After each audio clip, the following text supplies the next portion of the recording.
working on the back taillight of a Jeep Grand Cherokee. One of these lights are out. To replace it, we gotta undo those two screws that's in the frame of the trunk. After by taking those out with the Phillips head screwdriver, we're using a flathead on the far end where there's two tabs holding the light still in. Don't be too rough or you could damage the vehicle or crack the light housing. After taking out the headlight, we will be removing the power cord. The power cord has two tabs. Hold down the two tabs and use the flathead to help you push up. After removing that part, we're moving on to the light we gotta replace. We hold down the two tabs while trying to pry it up. If you come into a spot where you can only hold down one tab and you can't reach the other, use the flathead of the screwdriver to help you pry down the tab. Next, we'll be unplugging the light. It just pops right out, and you'll be matching it up with the one you bought or you need to go buy. Your local store can help you figure out the right one.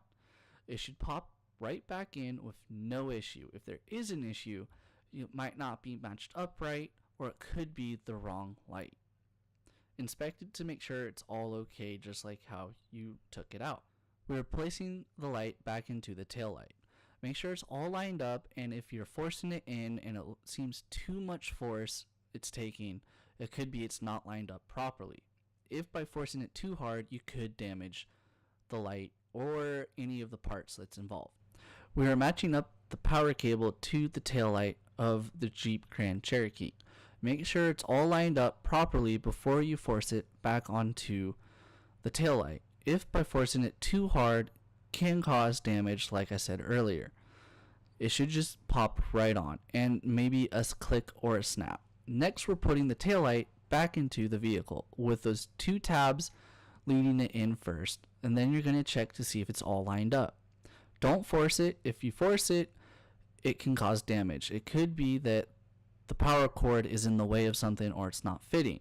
We're going to place in the first screw on top, and then we're going to put in the bottom screw. Make sure it's nice and snug. Then you can start screwing it on with the Phillips head screwdriver.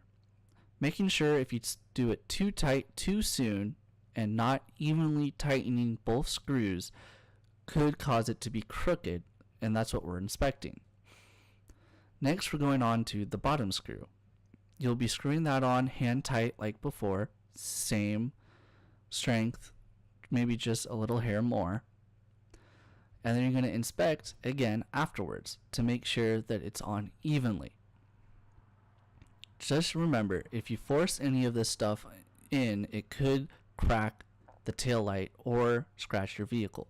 Now we're moving on to the passenger side tail light. We undid the top screw already, and now we're moving on to the bottom one. You can already see it's moving.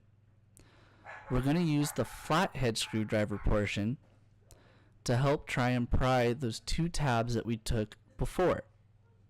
Just like that. If you do it too hard, it could cause damage to the vehicle and the light. So just watch out for that. We're going to hold down the two tabs for the power cable and use the flathead screwdriver to help us ease it off the tail light. I highly recommend to test all your lights before driving. Check to see if your reverse light works, your backup light, and your signal lights all work after finishing this project. After by doing that, you can set your light down in the back of your vehicle in the trunk. You're going to use the flathead portion of the screwdriver to help you undo that clip. Next, we're inspecting the light. We popped it off and we're moving on to placing the new one back in. It should just pop right in. If it doesn't for some reason, it could be because it's in the wrong way. Don't force it. If you force it, like I said, you could cause damage. It's all nice and snug and into the unit. Now we're going to place it back into the tail light. It should snap right in with no issues at all. You can also inspect your other lights to make sure they didn't come undone while in the process of working on the other. We're going to be taking the tail light back to where we had it earlier. Make sure it's lined up with the vehicle exactly and the tail light is properly placed into the power cord. It should snap right on. If there's issue, don't force it. Now we're going to be placing the light back into the car. We're going to move the wire a little bit so that it doesn't prevent us from snapping those two clips back into the vehicle. It should go in with no issue. It might hear a little snap or pop, but it should not be forced. We're going to be now screwing back on the top screw and making sure it's all lined up and even. If it's not even, it could cause damage.